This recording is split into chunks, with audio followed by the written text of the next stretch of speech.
My name is Omar, and I have been in the technology field for about 23, 24 years. I started as a software developer, pure coder, for about 3 years, writing C code before Y2K, and I worked on a lot of pre-Y2K stuff, preparing for Y2K. Then I was in consulting for about 3-4 years with Deloitte, Deloitte & Touche at that time, which is now Deloitte. And then I was in the industry. I worked in the IT department for SC Johnson, which was then bought over by Sealed Air. SC Johnson makes Windex, laid the glass cleaner. Sealed Air makes bubble wrap, invented bubble wrap. That's what they're famous for. And I was in their IT department at their director level. I have also dealt with offshoring, being in those companies, because we offshored in 2007. And I was managing about 300 to 400 people offshore in India. Offshoring to me is when you are based, when your operations are based in one location, but what you're doing is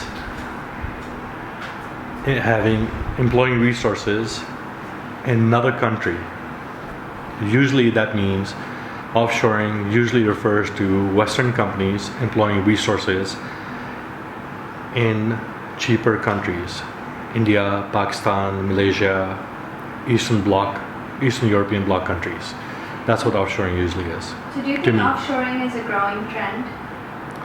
I think offshoring is the only way going forward, because resources in the Western countries are becoming very expensive, good resources.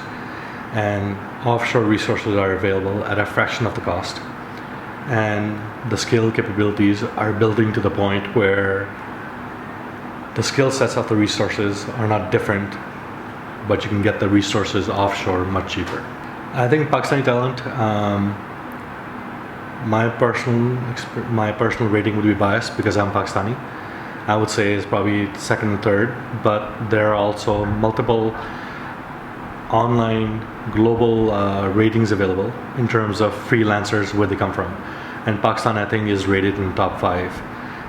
That's where the good freelancing resources are coming from, is in Pakistan.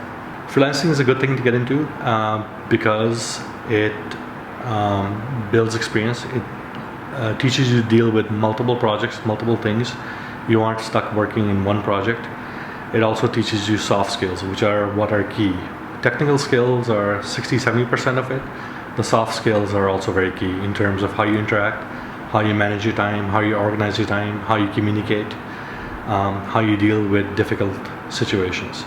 The reason is because I can become a freelancer today. I can learn HTML, I can build a web page. I get the first client, I get paid for it.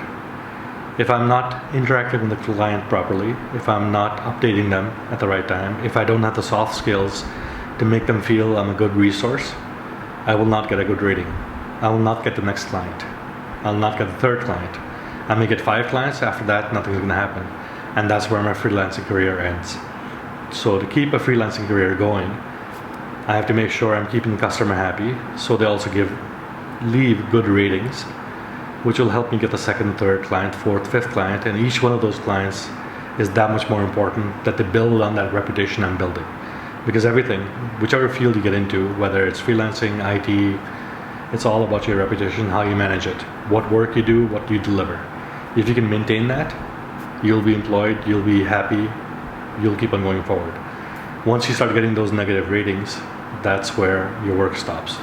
So I was in the US, and for about 10 years I was dealing with offshoring, managing those resources. And I have been to offshore locations where I've seen how the offshoring environment works, what the skill sets were available, what people we were really working with. And I've seen the dynamic that makes that business grow, and I've seen the shortfalls. So when I decided to move to Pakistan, I decided I can use that experience to build an offshoring model here. And because I know the shortfalls, I know how to avoid them, and that's what my focus is on. No, I'm working right now. I have my own company, but I'm hiring a lot of developers, and a lot of developers that I'm hiring have freelance experience. So one of the key things is seeing what freelance experience they have, how well they've done while they freelanced.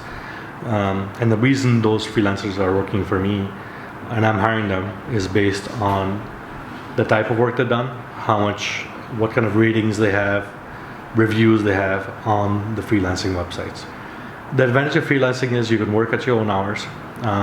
You can choose the type of work you want to bid on. It's entirely up to you where you work from.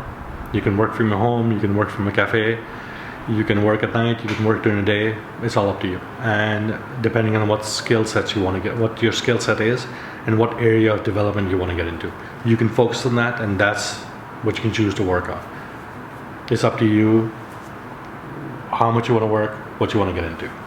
Yes, I think they should definitely do it. Even students who are learning, if they freelance part-time while they're still studying, that helps supplement what they're learning in school, college, if they have the time for it.